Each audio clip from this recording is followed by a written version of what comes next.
Life has a funny way of making you believe that everything is going according to plan, right up until the moment it pulls the rug out from under you. That's where I was, floating along on a wave of what I thought was marital bliss. My wife, Mia, and I had been married for almost 15 years. We met in college, fell in love hard and fast, and built a life together that I thought was solid as a rock. We had 2 beautiful kids, a nice house in the suburbs, and a relationship that, to all appearances, was the envy of our friends. Our life was busy, but fulfilling. I had a demanding job in finance that kept me at the office late most nights. But Mia was understanding. She was the one who held down the fort at home, taking care of the kids and managing the household. I never really had to worry about the day-to-day stuff because Mia had it all under control. We had our little routines, our inside jokes, and the comfortable, warm familiarity that comes with years of shared life. But looking back, I realized there were signs. Little things that, at the time, I dismissed as nothing more than the usual ups and downs of married life. Like how Mia had become more distant over the past year, or how she had started spending more time on her phone, always quick to put it away when I walked into the room. There were the nights when she'd tell me she was going out with friends and come back home way later than I expected, reeking of cheap wine and excuses. I told myself it was all in my head. Mia was a good wife, a good mother. She loved me, right? Sure, our sex life had slowed down. But isn't that just what happens after a while? People get comfortable. Things get routine. It didn't mean anything, I assured myself. But those reassurances didn't stop the growing pit in my stomach, the uneasy feeling that something was off. Then there was that day about 3 months ago, when I came home earlier than usual. Mia wasn't expecting me, and the look of surprise on her face when I walked through the door was something I couldn't shake. She was in the kitchen, her phone in hand, her eyes wide and startled like I'd caught her in the middle of something she shouldn't be doing. She fumbled to put her phone down, smiling too brightly, and greeting me with a kiss that felt just a little too forced. "What are you doing home so early?" she asked, her voice a little too casual, a little too controlled.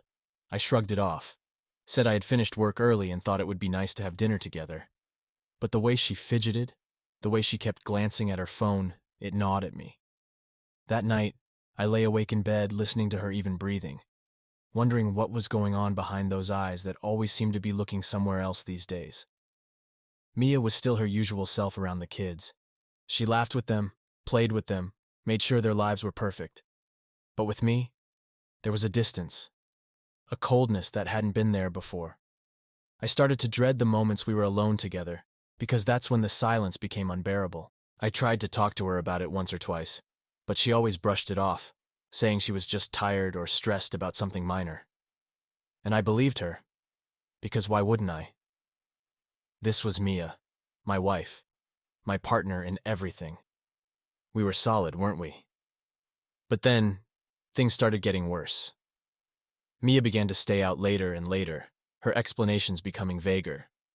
She had suddenly developed an intense interest in going to the gym, something she had never really cared about before.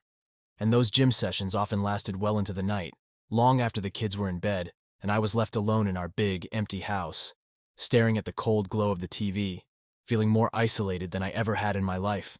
The more I thought about it, the more suspicious I became. I started paying closer attention, watching her carefully for any signs of what I was beginning to fear the most.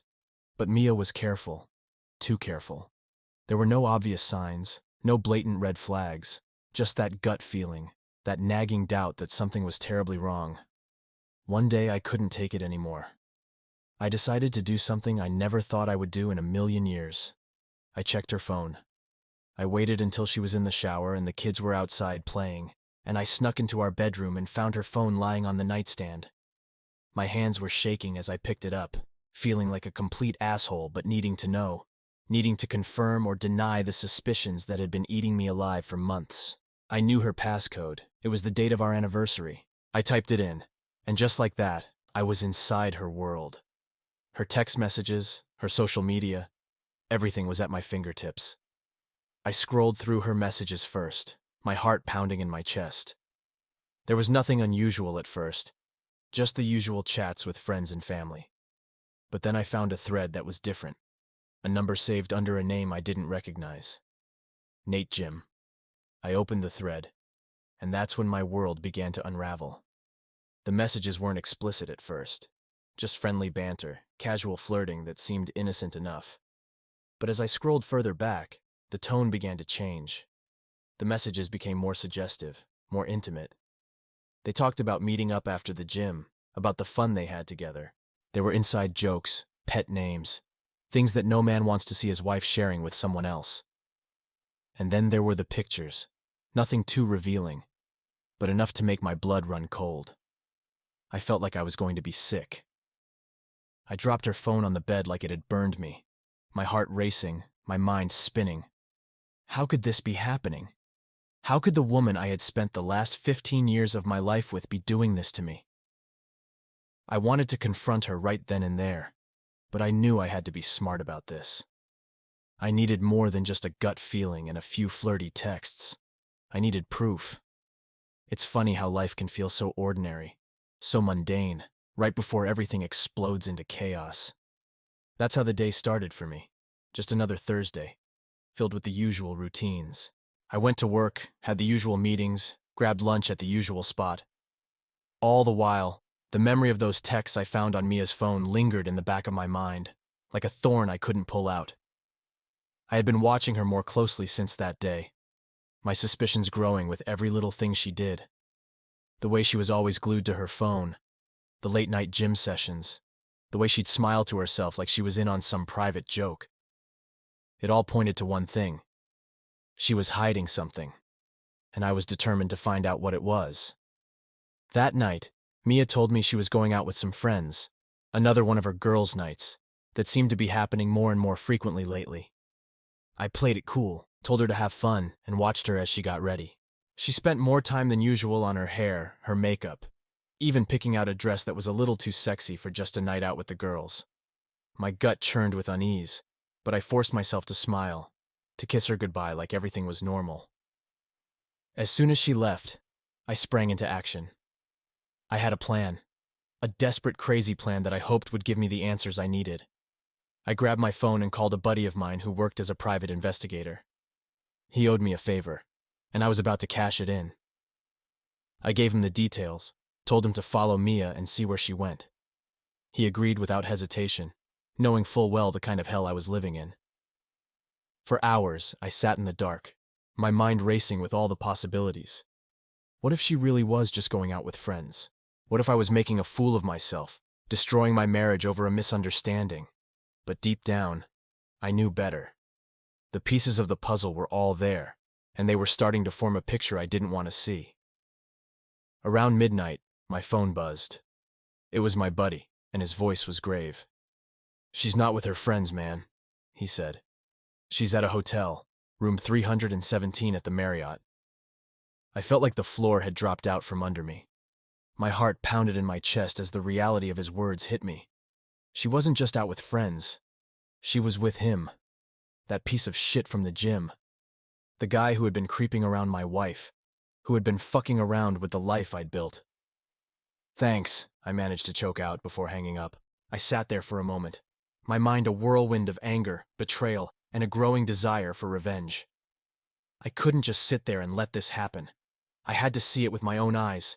I had to confront them. I grabbed my keys, barely registering what I was doing as I drove to the Marriott. The streets were quiet, the night still, but inside me a storm was raging.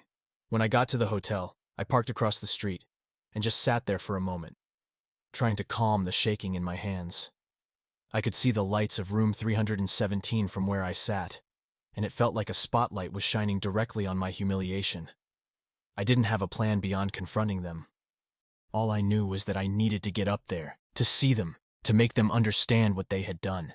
I got out of the car, my legs like lead, and walked toward the hotel entrance. The lobby was empty. The receptionist barely glanced at me as I walked past. It was like I was invisible, just another man in a suit passing through. But I felt like a bomb about to go off. The elevator ride to the third floor was agonizingly slow. Each ding of the passing floors felt like a hammer pounding in my head, each second dragging out the anticipation of what I was about to do. When the doors finally opened, I stepped out into the hallway, the soft carpet muffling my footsteps as I made my way to room 317. I stood outside the door, my hand hovering over the doorknob. For a brief moment, I hesitated. What if I was wrong? What if this was all just a big mistake? But then I heard it, a low, muffled laugh, followed by a voice I recognized all too well. Mia. And she wasn't alone. That was all the confirmation I needed.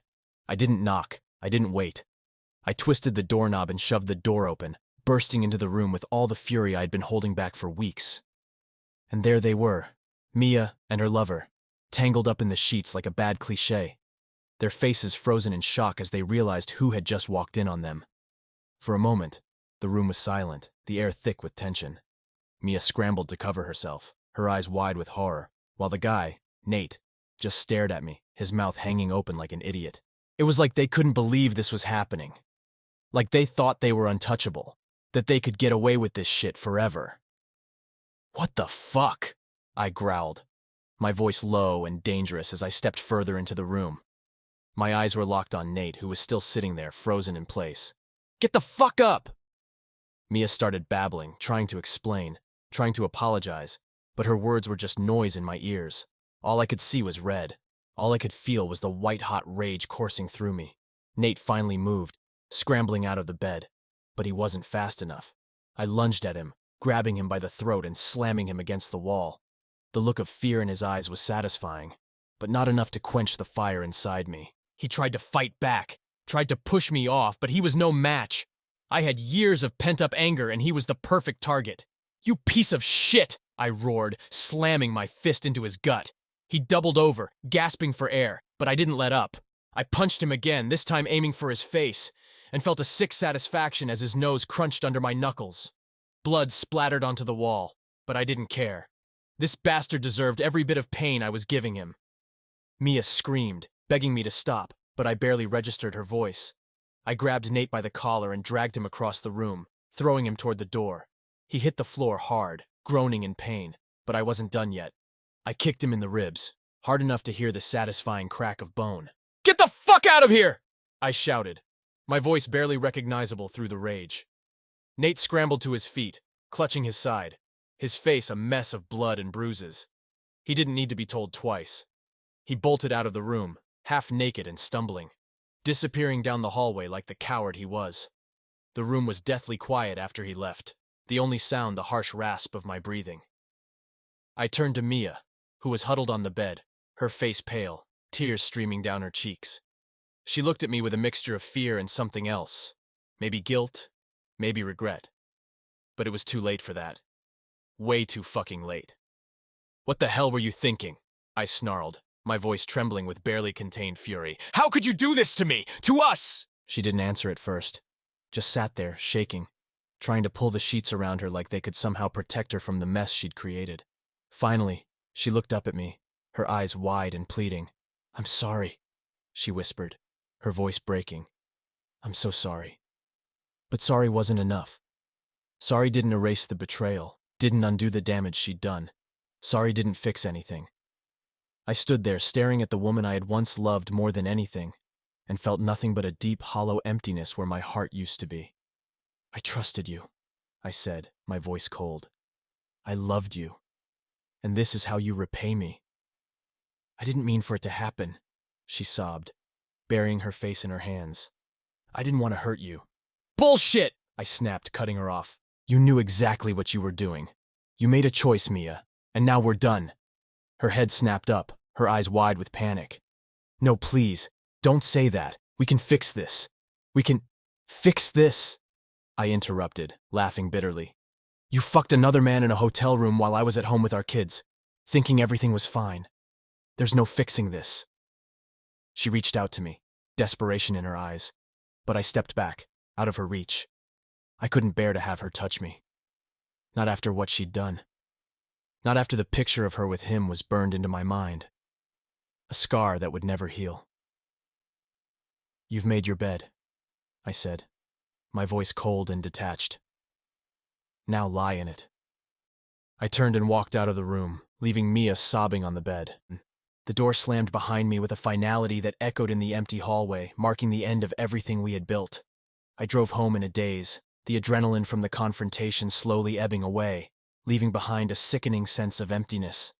The image of Mia tangled up in that hotel bed with another man played over and over in my mind like a twisted movie I couldn't turn off. Her tear-streaked face, her desperate apologies, it all felt surreal, like I was watching someone else's life fall apart. But this was my life, my marriage that had just shattered into a million pieces. When I pulled into the driveway, the house loomed dark and silent, a stark contrast to the chaos raging inside me. I sat there for a moment, staring at the front door, wondering how the hell I was going to walk back into that house and face my kids, knowing what had just happened. How was I going to explain this to them? How was I supposed to pick up the pieces of a life that had been blown apart by betrayal? I didn't have any answers. All I knew was that I couldn't stay in the car forever. I had to go inside, had to deal with the mess Mia had created. With a deep breath, I forced myself out of the car and walked up to the front door, my feet feeling like they were made of lead. The house was quiet when I stepped inside, the only sound the faint ticking of the clock in the hallway. The kids were asleep, blissfully unaware of the storm that was about to tear through their lives. I walked into the kitchen needing something, anything, to calm the trembling in my hands. I grabbed a glass and poured myself a stiff drink, downing it in one gulp, hoping it would dull the edge of the pain slicing through me. But it didn't. Nothing could. I was on my second drink when I heard the sound of tires crunching on the gravel driveway. Mia was home. I set the glass down and turned to face the door, my heart pounding in my chest. Part of me wanted to turn around and walk out the back door to avoid the inevitable confrontation.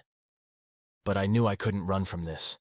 I had to face it, had to confront her, no matter how much it hurt. The door creaked open, and Mia stepped inside, her face pale, her eyes red from crying. She froze when she saw me standing there, her hand still on the doorknob like she was ready to bolt if I made a move. "Jake," she started, her voice trembling. "Please, just listen." "Close the door," I cut her off, my voice cold and hard. "We need to talk." She hesitated, then slowly pushed the door closed, the soft click echoing in the stillness of the house. She looked at me, her eyes wide and pleading, but I didn't flinch. I was done being the understanding husband, done making excuses for her. This was the moment of truth, and I wasn't going to let her squirm out of it. "Sit down," I said, nodding to the kitchen table. Mia bit her lip, then reluctantly sat down, her hands trembling as she clutched them together on the table. I could see the fear in her eyes, the realization that there was no more hiding, no more lying. The truth was out, and there was no going back. I leaned against the counter, crossing my arms over my chest, trying to keep the rage simmering inside me under control. "How long?" I demanded, my voice barely above a whisper. She looked down at her hands, avoiding my gaze. "Jake, how long?" I repeated, my voice louder this time, sharper, like a whip crack in the silence. She flinched, then finally met my eyes. "A few months," she whispered, her voice breaking. "It started when I started going to the gym." I clenched my jaw, the muscles in my neck tightening as I struggled to keep my composure. "Why?" I asked, the question burning in my throat. "Why would you do this?" "We had a good life, Mia. We had everything." She shook her head, tears spilling down her cheeks. "I don't know," she sobbed. "I was lonely, Jake. You were always working, always busy. I felt like I was invisible, like I didn't matter anymore." I laughed bitterly, shaking my head in disbelief. "So you fucked another man because you were lonely? Because I was working my ass off to provide for our family?" "It wasn't like that," she insisted, her voice desperate. "I never meant for it to go this far. It just happened." "Bullshit," I snapped, pushing off the counter and taking a step toward her. "You don't just accidentally end up in bed with someone. You made a choice, Mia. You chose to betray me, to betray our family, and for what? Or for some cheap thrill with a guy you barely know?" Her face crumpled, and she buried it in her hands, sobbing uncontrollably. But her tears didn't move me. I was too angry, too hurt to feel anything but contempt for the woman sitting in front of me. "I'm sorry," she cried, her voice muffled by her hands. "I'm so sorry, Jake. I never wanted to hurt you. I love you." "Love?" I spat, the word tasting like poison in my mouth. "You call this love? You have a fucked up way of showing it." "I was stupid," she whispered, looking up at me with tear-filled eyes. "I was so stupid. I just I just wanted to feel wanted again. I stared at her, my mind a whirlwind of emotions, anger, betrayal, sadness, but mostly I just felt numb. How had it come to this? How had the woman I loved, the woman I had built a life with, turned into this stranger sitting across from me? Do you have any idea what you've done? I asked, my voice hollow. Do you have any idea how much you've destroyed? She nodded, fresh tears streaming down her face. I know, she whispered. I know I've ruined everything. But Jake, please, we can fix this. We can go to counseling. We can… There's nothing to fix. I cut her off, my voice hard as steel. You broke us, Mia. You broke our marriage, our family. There's no going back from that. She reached out to me, her hand trembling, but I recoiled, stepping back out of her reach.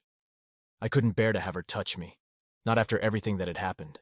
Her touch felt like a betrayal, like a reminder of everything I had lost. I'll do anything, she pleaded, her voice desperate.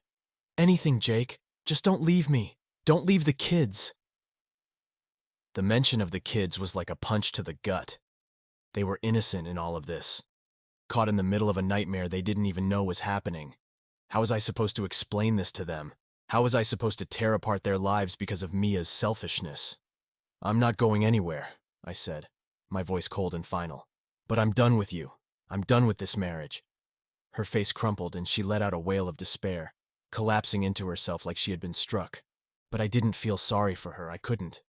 She had made her bed and now she had to lie in it. I'll move out, she sobbed, her voice barely audible. I'll leave. You can have the house, the kids, everything. Just please, Jake, don't hate me. I stared at her, the woman I had once loved more than anything, and felt nothing but a deep, hollow emptiness. It's too late for that, I said, my voice flat. I already do. With that, I turned and walked out of the kitchen, leaving Mia sobbing at the table. I didn't stop until I reached the guest room, the room that would now be mine. I closed the door behind me and leaned against it, the weight of everything that had happened crashing down on me. I slid down the door and sat on the floor, my head in my hands, the tears finally coming. Tears of anger, of pain, of loss. I had lost everything. My wife, my marriage, the life I thought I had. And now, I had to figure out how to pick up the pieces and move on. But for now, I just sat there, drowning in the pain, wondering how the hell I was supposed to keep going when everything had fallen apart. The days following that night felt like I was moving through a fog, a thick haze of disbelief and anger that clouded everything. I couldn't sleep, couldn't eat, and every time I closed my eyes, I saw them together in that hotel room. The rage I felt was consuming, a fire that burned in my gut, demanding to be fed. But the more I thought about it, the more I realized that walking away, letting Mia off the hook, wasn't an option.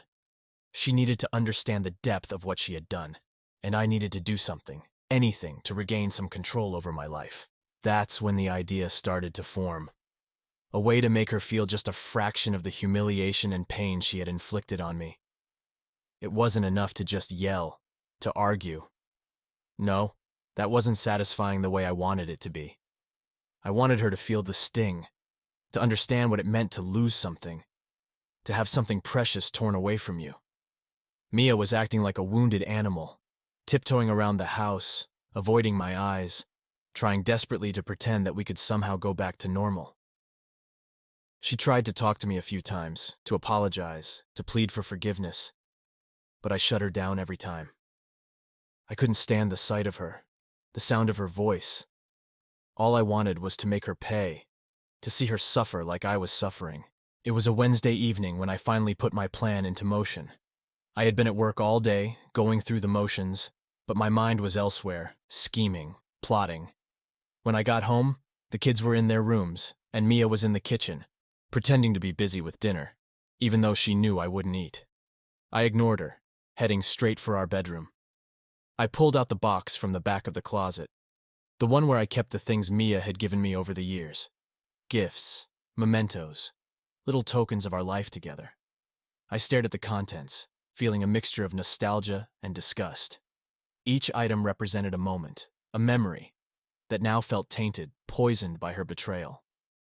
My eyes landed on the small velvet box she had given me on our 10th anniversary. Inside was a watch, an expensive one, engraved with the words, "Forever yours, Mia." It had meant the world to me at the time, a symbol of our commitment, our love. But now it was just another lie, another reminder of how she had deceived me. I picked up the watch and slipped it into my pocket, along with a few other things from the box. A necklace she had given me on my birthday, a framed photo of us from a trip to Paris. I didn't really know why I was taking them, but it felt right, like I was gathering evidence, arming myself for what I... Downstairs, Mia was still in the kitchen, stirring a pot of something that smelled like nothing. She looked up when I walked in, her eyes searching mine for any sign of what was going on in my head. But I kept my face blank, emotionless. I wasn't going to give her the satisfaction of knowing what I was planning. "Jake, can we talk?" she asked softly, her voice trembling. I ignored her and walked to the cabinet where we kept the liquor. I poured myself a glass of whiskey, downed it in one gulp, then poured another. I could feel her watching me, waiting for a response, but I wasn't ready to give her one. Not yet. "Jake, please," she tried again, her voice breaking. "We need to talk about this. We need to—" "What's there to talk about?" I interrupted, my voice cold and flat. "You fucked another man. What more is there to say?" She flinched at my words, her eyes welling up with tears. "I know I messed up," she whispered. "But I love you, Jake.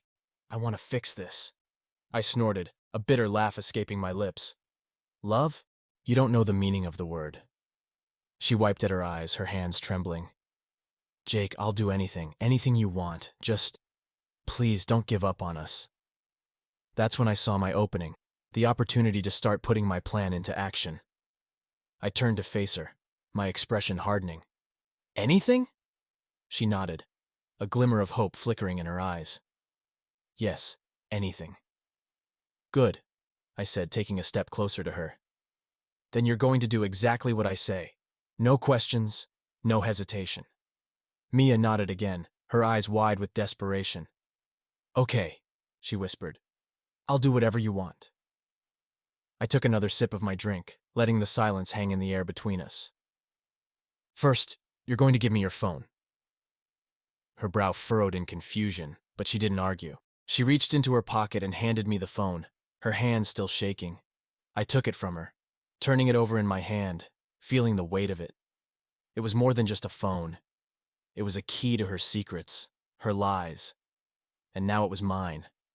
I set the phone down on the counter and took out the watch from my pocket, holding it up for her to see. "Do you remember this?" I asked, my voice low.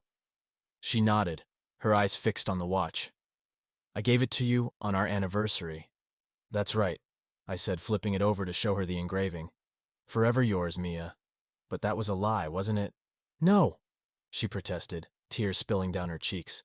"It wasn't a lie, Jake. I meant it." I scoffed, dropping the watch on the counter with a clatter. "Yeah? Well, it sure as hell feels like a lie now." She opened her mouth to say something, but I cut her off with a glare. "You think you can just say sorry and everything will go back to the way it was? You think you can cry a few tears and I'll just forgive you?" "I'm not asking for forgiveness," she said, her voice trembling. "I know I don't deserve it, but I'm asking for a chance to prove that I still love you, that we can still make this work." I stared at her, hating how pathetic she looked, how desperate she sounded. It would have been so easy to just walk away, to leave her crying in the kitchen. But that wasn't enough. I needed more. I needed her to feel what I was feeling. "You want a chance?" I asked, my voice icy. "Fine. Here's what you're going to do. You're going to give up your phone, your email, your social media, all of it.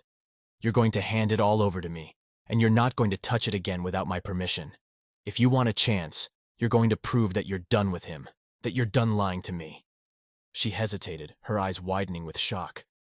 "Jake, You said anything," I reminded her, my tone sharp. "Was that a lie too?" She swallowed hard, then shook her head. "No, it wasn't. I'll do it. I'll give it all up." "Good," I said, taking another step closer to her. "And you're going to cut off all contact with him. No more gym, no more texting, no more anything. If I find out you've even spoken to him, it's over. Do you understand?" She nodded, her face crumpling as she tried to hold back her tears. "I understand." "And one more thing," I added, my voice lowering. You're going to tell me everything. Every little detail about what you did with him, where you went, what you talked about, how many times you fucked him.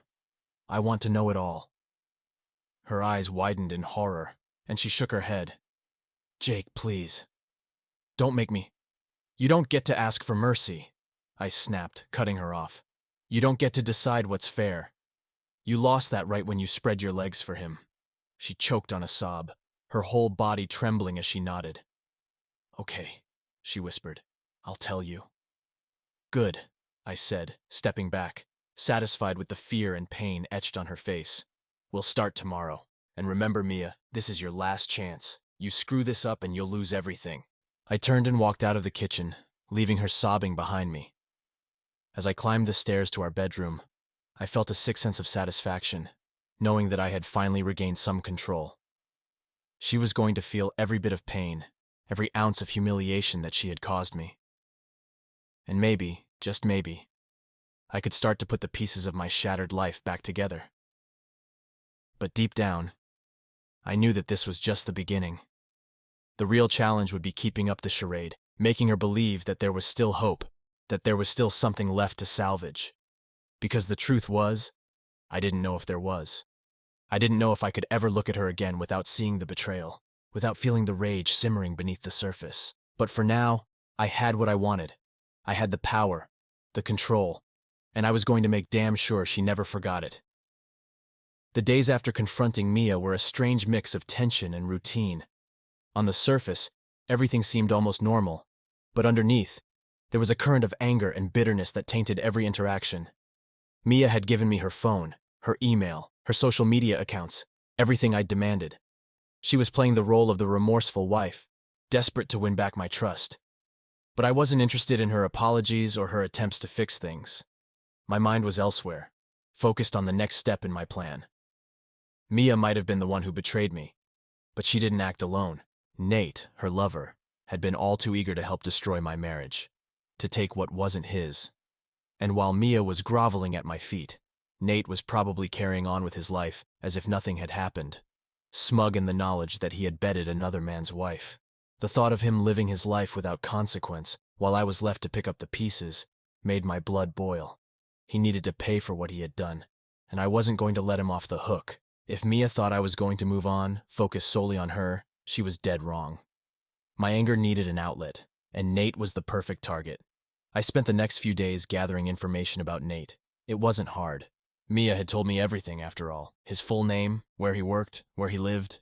I even found out he was a personal trainer at the gym Mia had been going to. The thought of him being around other women, possibly repeating the same behavior with someone else's wife, made me sick. I wasn't interested in confronting him the same way I had at the hotel. I wanted something more calculated, more personal. I wanted to hit him where it would really hurt, his reputation, his livelihood. It wasn't enough to just beat the crap out of him and walk away. No, I wanted to ruin him, to make sure he felt the consequences of what he had done for a long, long time. First, I needed to find a way to get close to him, to learn more about his life. I started by going to his gym, posing as a potential client interested in personal training. It wasn't difficult to get him to take me on. After all, I was just another guy looking to get in shape. Just another paycheck for him. He didn't recognize me. And why would he? He had never seen my face before that night at the hotel, and even then, it had been in a moment of panic and chaos. To him, I was just another anonymous guy looking to sweat off a few pounds. Over the next couple of weeks, I played the part of the eager client, showing up for sessions, asking questions, acting like I was genuinely interested in his advice. It was almost too easy. He was cocky, full of himself, always talking about how much he knew about fitness and nutrition, dropping hints about his success with women. He had no idea who I was, no idea that the man he was training was the same one whose life he had helped to destroy. But while he was busy showing off, I was gathering information. I learned about his routines, his habits, the people he hung out with. I found out he had a girlfriend, some younger woman who worked at a nearby bar. I even discovered that he was planning to start his own fitness business, a dream he had apparently been working on for years. I bided my time, waiting for the right moment to strike. The more I learned, the clearer my plan became. I wasn't just going to hurt him. I was going to destroy everything he had built. everything he cared about. I was going to make sure he remembered me for the rest of his life. The opportunity came one evening after a particularly grueling training session. We were the last ones left in the gym, and he was talking about some big plans he had for the weekend, bragging about how he was going to meet with investors for his new business venture. I pretended to be interested, asking questions, nodding along like I cared about his ambitions. But inside, I was calculating my next move. When the session ended, I casually suggested grabbing a drink together as a way to unwind after the workout. He was all too eager to accept, his arrogance making him blind to the fact that he was walking right into a trap. We headed to a nearby bar, the same one where his girlfriend worked, and grabbed a couple of beers. I kept the conversation light, steering it toward fitness and his plans for the future, all the while biding my time. After a few drinks, when he was starting to loosen up, I steered the conversation toward Mia. I'd been careful not to mention her name before this, but now it was time to push him, to see if he'd take the bait. "So, man," I said, leaning back in my chair, acting casual. "I heard you're pretty popular with the ladies at the gym. Got any tips for a guy like me?" He grinned, taking a long swig of his beer. "Yeah, man, it's all about confidence. You just gotta know how to talk to them, you know? Make them feel special." Right, I nodded, pretending to be impressed. "So, you ever get involved with any of your clients? I mean, you must have some stories, right?" He smirked, his eyes lighting up with a mischievous glint. "Let's just say I've had my share of fun, but I keep it professional, you know? Don't want to mix business with pleasure too much." I laughed, shaking my head. "Yeah, I get that. Gotta keep things in check. But seriously, you ever had a client come on to you? Like, really go for it?" He hesitated for a moment, then shrugged, clearly enjoying the attention. "Yeah, it happens. Some women just can't resist, you know?" I could see the arrogance in his eyes, the way he was relishing the opportunity to brag. He didn't need much encouragement. I leaned in a little closer, lowering my voice. "What about that one woman, though? The one who was married? You ever worry about that coming back to bite you?" His expression faltered for a split second, but he quickly recovered, laughing it off. "Nah, man. That's ancient history. Besides, I'm not worried about her husband. Guy's probably too busy to even notice." The words hit me like a slap in the face, but I kept my cool, forcing a smile. He had no idea who he was talking to. No idea that I was the husband he thought was too busy to notice. The urge to smash the bottle over his head was strong, but I held back. This wasn't the time or place for that. I had bigger plans. "That's wild," I said, shaking my head in mock disbelief. "You're living dangerously, man. But hey, it's your life." He laughed again, clearly pleased with himself. "Yeah, well, you only live once, right?" We finished our drinks, and I made an excuse to leave, telling him I had an early meeting the next day. He seemed disappointed, but shrugged it off, probably thinking he could brag about his conquests to someone else later. As we parted ways, I watched him walk off down the street, still oblivious to the storm that was about to hit him. The next day, I put the final part of my plan into action. I knew where he worked, where he lived, even the details of his upcoming meeting with the investors. I spent the morning making calls, sending emails, planting seeds that would grow into a disaster for him. I made sure to be thorough, covering my tracks, making it look like everything was falling apart by chance, a series of unfortunate events that would leave him reeling. I contacted the gym's management anonymously, providing them with just enough information to make them question Nate's professionalism. I hinted at inappropriate relationships with clients, the kind of thing that could get him fired and ruin his reputation in the fitness community. I made sure to include details that only someone on the inside would know, just enough to make it all seem credible. Then I went after his business. I sent an anonymous tip to the investors he was meeting, suggesting that Nate was involved in some unsavory activities, that he wasn't the kind of person they wanted to be associated with. I knew it wouldn't take much to spook them, to make them pull out of the deal and leave him scrambling. And finally, I sent a message to his girlfriend from a burner account, detailing exactly what he had been up to with Mia. I made sure to include enough proof to make it impossible for him to deny, enough to shatter whatever trust she had in him. I wanted him to feel the same betrayal I had felt, to know what it was like to lose everything.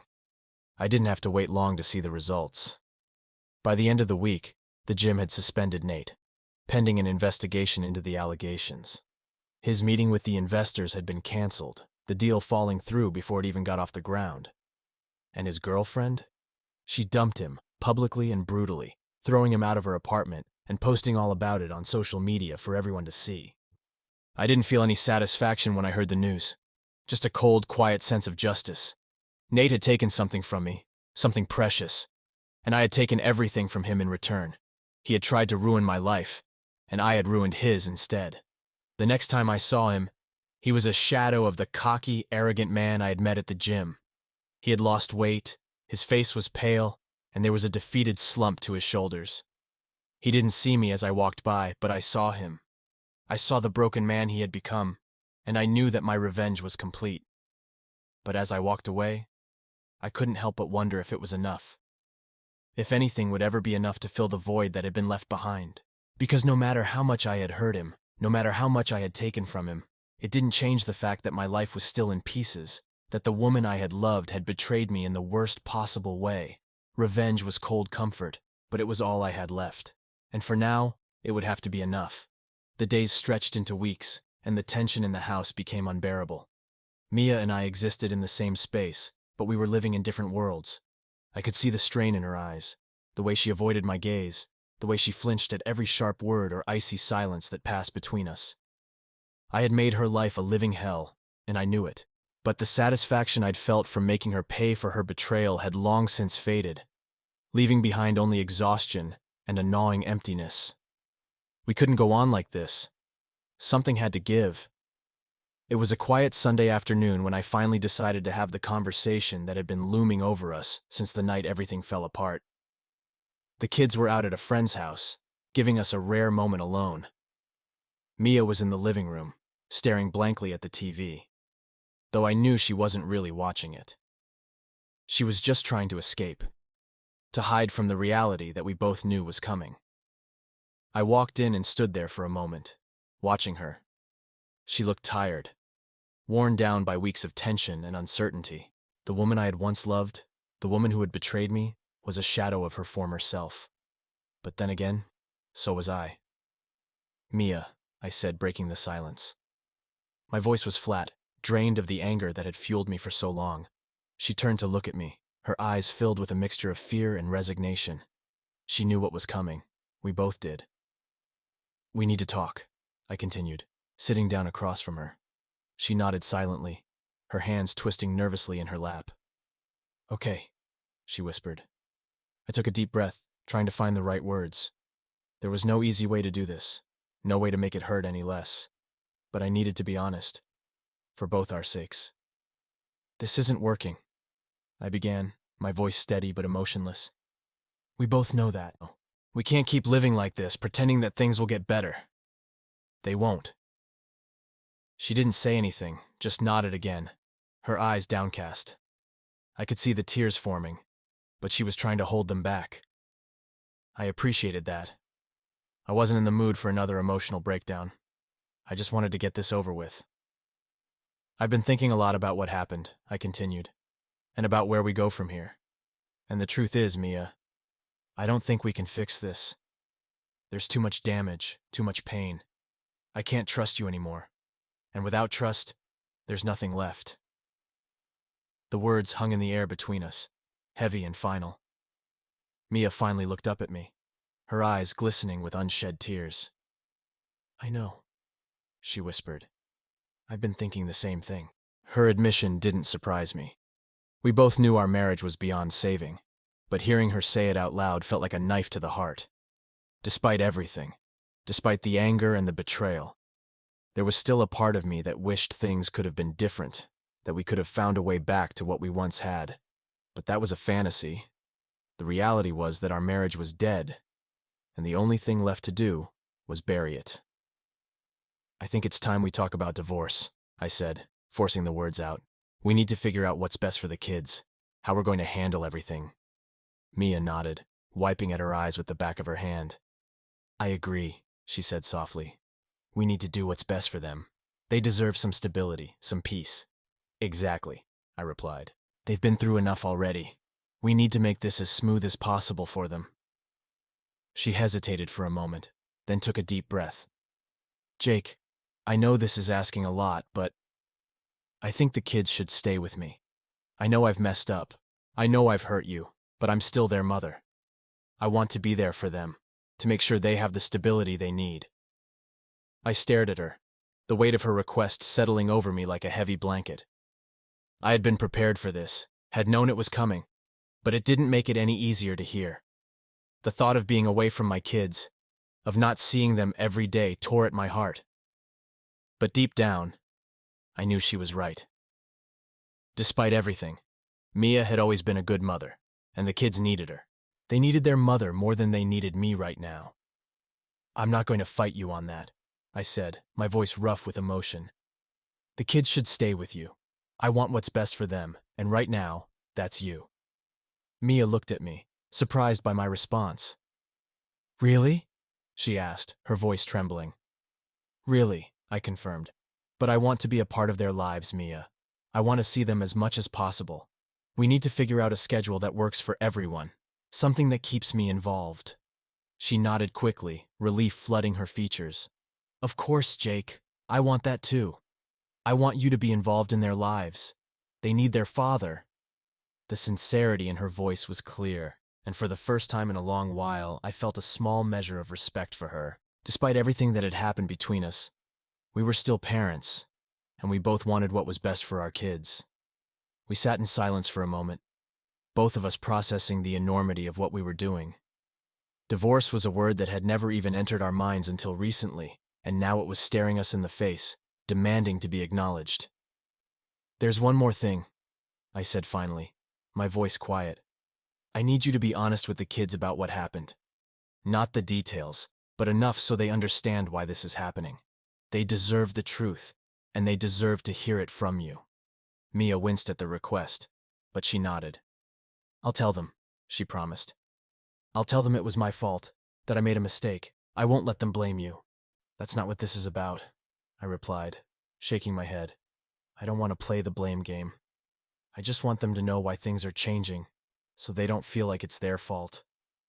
I understand, she said, her voice trembling. I'll do it. I'll make sure they know. Another silence fell over us, this one heavy with the finality of what we had just agreed to.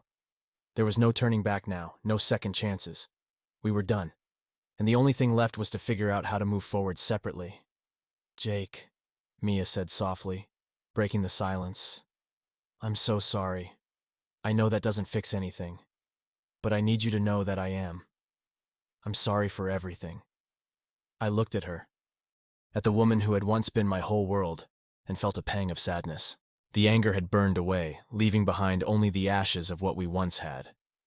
I didn't know if I could ever forgive her, but I knew I had to let go of the hate, if only for the sake of our kids. I know you are, I said, my voice soft. But sorry isn't going to fix this. It's just too late. She nodded, tears spilling down her cheeks. I know. We sat there for a long time, neither of us saying anything, just letting the reality of what was happening settle in. There was no going back, no fixing what had been broken. All we could do now was try to pick up the pieces and move on, for the sake of our kids and for ourselves. Finally, I stood up, the weight of the conversation pressing down on me. We'll figure out the details later, I said, my voice weary. But for now, I think we both need some space. Mia nodded, her eyes red and swollen. Okay, she whispered. I'll give you that. I walked out of the living room, leaving her alone with her thoughts. As I made my way upstairs to what had become my room, I felt a strange sense of relief. It wasn't happiness, not by a long shot, but it was a sense of closure, a feeling that this chapter of my life was finally coming to an end. It wasn't the ending I had wanted, and it sure as hell wasn't the one I had envisioned when we started our life together. But it was the ending we had, and now it was time to face the future, whatever that might look like. As I closed the door behind me, I let out a long, shaky breath. The conversation was over, but the journey was just beginning. I didn't know what the future held, but I knew one thing for certain. Whatever happened next, I would face it head on. There was no other choice. The days that followed our conversation were a blur of logistical nightmares and raw emotions. There was no more pretending, no more avoiding the inevitable. Mia and I had agreed to separate, and now we had to figure out how to dismantle the life we'd built together. It wasn't just about us anymore. It was about our kids, our home, and everything that had once tied us together. One of the hardest things was breaking the news to our children. We knew this moment was coming, but that didn't make it any easier. Mia had agreed to take responsibility, to tell them that this was happening because of her mistakes, but we both knew that no matter what she said, it would be a devastating blow. We waited until the weekend, wanting to give them time to process it without the immediate pressure of school. That Saturday morning, we sat the kids down in the living room. The atmosphere was tense, the air thick with the weight of what we were about to do. I could see the confusion and worry in their eyes, and it broke my heart to know that we were about to shatter their world. Mia took a deep breath, glancing at me for reassurance before she began. "There's something we need to talk to you about," she said softly, her voice trembling. The kids looked at each other, then back at us, their expressions a mixture of fear and uncertainty. They knew something was wrong. How could they not? The tension between Mia and me had been impossible to hide. "We love you both very much," Mia continued, her voice cracking with emotion. "And that's never going to change. But your dad and I have decided that we're not going to be together anymore." The words hung in the air, and for a moment there was nothing but stunned silence. Then the questions came, rapid fire, full of confusion and fear. "Why? What do you mean you're not going to be together? Are you getting a divorce? What's going to happen to us?" Mia struggled to answer, her voice faltering as she tried to explain. I stepped in, trying to steady the conversation, to give them the answers they needed. "Yes, we're getting a divorce," I said, my voice as calm as I could manage. "But that doesn't change how much we love you. We're still your parents, and we're still going to be there for you, no matter what." "But why?" our youngest asked, her eyes filling with tears. "Why are you getting a divorce? Did we do something wrong?" "No, sweetheart," I said quickly, moving to sit beside her, wrapping her in a hug. "This isn't your fault. You didn't do anything wrong. Sometimes grown-ups have problems that they can't fix, and that's what happened with your mom and me. But this has nothing to do with you."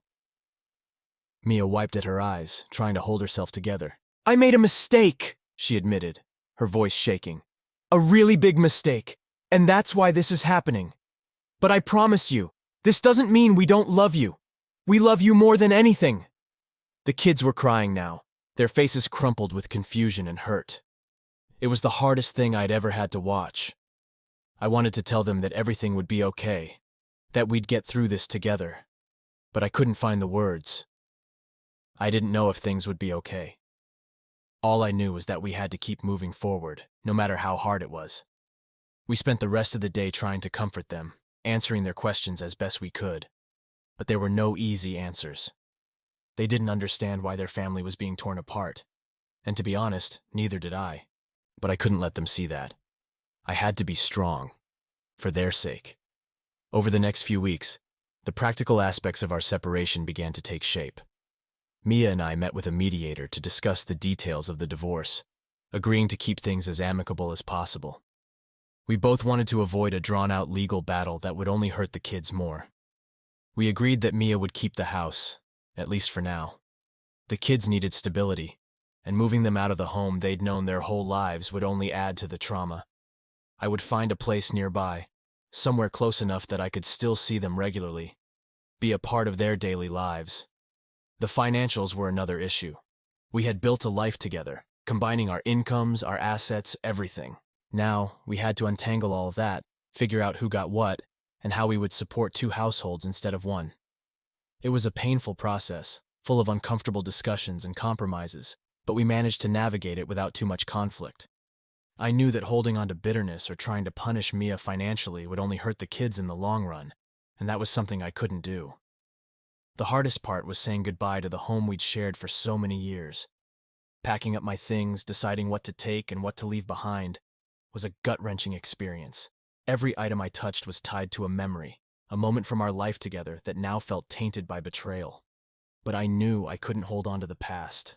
I had to let go, to move on. When the day finally came to move out, it felt like the end of an era. The kids were at school, so there were no tearful goodbyes, no dramatic scenes. It was just me and Mia, standing in the empty living room, the silence between us thick with unspoken words. "I guess this is it," I said quietly, my voice hoarse. Mia nodded, her eyes red from crying. "Jake, I'm sorry," she whispered. "I know that doesn't change anything, but I need you to know that." I looked at her, feeling a strange mix of emotions: anger, sadness, regret. "I know you're sorry," I replied, "but this is where we are now. We have to do what's best for the kids, and that means moving on." She nodded again, wiping away a tear. "I hope you find some happiness, Jake. I really do." I didn't know how to respond to that, so I just nodded. Then, without another word, I turned and walked out the door, leaving behind the life we had built together. Moving into my new place was strange, surreal. It was smaller, quieter, and the emptiness felt like a physical weight pressing down on me. I had taken only what I needed, leaving behind the reminders of our life together. But even in this new space, I couldn't escape the memories, the ghost of what had been. The first night in my new place was the hardest. The silence was deafening, the absence of my kids, my family, almost too much to bear. I lay in bed, staring at the ceiling, wondering how my life had come to this. How had everything fallen apart so completely? But even in the darkness, there was a small flicker of hope. This was a new beginning, a chance to rebuild, to find a way forward. It wouldn't be easy, and I knew there would be many difficult days ahead. But for the sake of my kids, I had to try. I had to be strong. Over the next few weeks, I started to settle into my new life. I focused on my work, on spending time with the kids whenever I could, trying to create a sense of normalcy for them. They were still struggling with the separation, but they were resilient, and I could see them starting to adjust, to accept the new reality. Mia and I communicated as little as possible, keeping our interactions focused on the kids and the logistics of our new lives. It was strange, this new distance between us, but it was necessary. There was no going back to what we had been, no rebuilding the trust that had been shattered. As the weeks turned into months, I found that the pain started to dull, the anger began to fade. I started to find small moments of peace, of clarity. I realized that while this wasn't the life I had planned, it was still a life worth living. I had my kids, my health, and a future that was still unwritten. And with that realization came a sense of resolve. I was going to move forward, to build a new life for myself, one step at a time. The past was behind me, and while it would always be a part of me, it didn't have to define me. As I sat on the porch of my new place one evening, watching the sun set over the trees, I felt a strange sense of calm. The road ahead was uncertain, and I knew there would be challenges. But for the first time in a long while, I felt like I could face them. This was the resolution I had been searching for, the closure I needed to start healing. The journey wasn't over, but I was ready to take the next step. And whatever came next, I knew I would face it with strength and determination. For my kids, and for myself, I was ready to move forward. The weeks that followed my move were like navigating through a fog. The routines were new, but they slowly started to settle into a rhythm. I wasn't the same man I was before. How could I be? But I was finding ways to adjust, to build something out of the ashes of what had been. I'd like to say that the transition was smooth, that I woke up one day and everything made sense again. But that's not how life works. The first few months were hard, filled with lonely nights and second-guessing myself. Was I making the right decisions? Could I have tried harder to save my marriage? These thoughts haunted me, especially in the quiet moments when I was alone. But each time the doubts crept in, I reminded myself of why I had to let go. Mia's betrayal wasn't something I could just overlook, and while there was a time when I believed we could have fixed things, that time had passed. The only way forward was to accept what had happened and focus on building a future that was healthy, for me and for my kids. The kids were resilient, more than I could have hoped. They adjusted to the new arrangement better than I did, it seemed. They spent most of their time with Mia, but I saw them regularly. We fell into a pattern: weekends with me, alternating holidays, and any time they wanted to just hang out. I worked hard to make my place feel like home for them, creating spaces where they felt comfortable. where they could see this new chapter of our lives as something positive. At first, it was awkward. They'd arrive at my place, unsure of how to act, as if they were visiting a stranger rather than their father. But slowly, that began to change. We started building new traditions. Friday night movie marathons, cooking pancakes together on Saturday mornings, and hiking trips on Sunday afternoons. I could see them relax, see them start to laugh and play like they used to. It wasn't perfect, but it was real, and that was enough for me. I threw myself into work during the week, partly to keep myself busy, and partly because it was something I could control. My colleagues noticed the change in me, but no one pried. I appreciated that. They gave me space, allowing me to find my footing without pushing too hard. Socially, I was hesitant. The idea of dating, of putting myself out there again, was overwhelming. I wasn't ready to trust anyone, not after what had happened. But life has a way of surprising you when you least expect it. One evening, I was out with a few colleagues at a bar after work, just unwinding after a long week. It was a casual thing, something I'd done dozens of times before, but this time was different. This time I met someone. Her name was Emily. She was there with a group of friends, celebrating a promotion at work. We struck up a conversation at the bar, nothing serious at first, just small talk about work and life. But there was something about her, something easy, something genuine. We ended up talking for hours, laughing in a way I hadn't in a long time. It felt good, natural, like a reminder that there was still joy to be found in the world.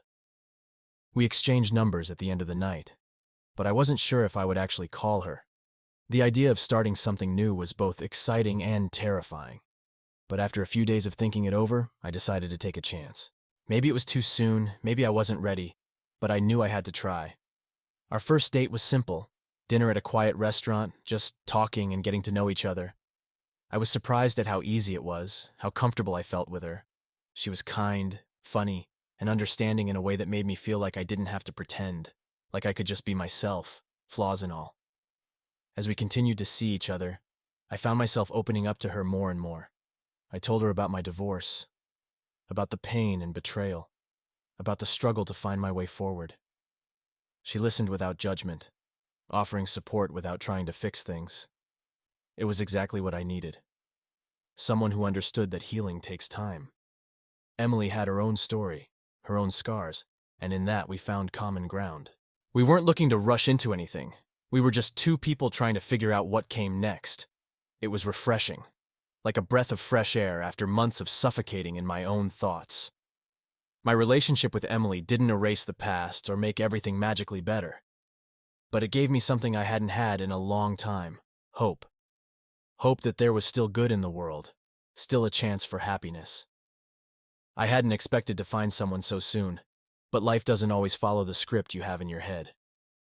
Introducing Emily to my kids was a big step, one that I approached cautiously. I didn't want to confuse them, or make them feel like I was replacing their mother, but they took to her more easily than I could have imagined. Emily was patient and kind with them, understanding that they needed time to adjust. She didn't try to force a relationship, just let things develop naturally. Over time, the kids began to see Emily as part of our lives, not as a replacement for Mia, but as someone who brought something new and positive to our family. We were still finding our way, still navigating the complexities of this new dynamic. But for the first time in a long while, I felt like we were heading in the right direction. As for Mia, our interactions became less frequent, more businesslike. We communicated when necessary, about the kids, about finances, about the logistics of our new lives. But the emotional connection we once had was gone. She was still their mother, and I respected that. But I no longer felt the anger or bitterness that had consumed me for so long. I had let go, finally, and in doing so, I had found a sense of peace. I still had days where the past would creep up on me, where the memories of what had happened would weigh me down. But those days were becoming less frequent, the pain less sharp. I had started to forgive, not just Mia, but myself. I had made mistakes too, and part of moving on was accepting that, learning from it, and trying to be better. One evening, as I sat on the porch of my new place, watching the kids play in the yard, I realized how far I had come. The man I was a year ago would barely recognize the man I had become. I was stronger, more resilient, and though the scars of the past would always be there, they no longer defined me. Life hadn't turned out the way I'd planned, but in many ways, it was better. I had a new appreciation for the things that really mattered: my kids, my health, my happiness. I had found love again, in a way that was healthier, more grounded, more real. The future was still uncertain, but that no longer scared me. I had faced the worst and come out the other side. I knew there would be challenges ahead, but I also knew I had the strength to overcome them. As the sun dipped below the horizon, casting a warm glow over the yard, I felt a sense of contentment that I hadn't known in a long time. I wasn't the same man I had been, but that was okay. I was someone new, someone better, and for the first time in a long time, I was excited to see what the future would bring. Whatever it was, I knew I was ready. Ready to live, to love, to embrace the life that lay ahead.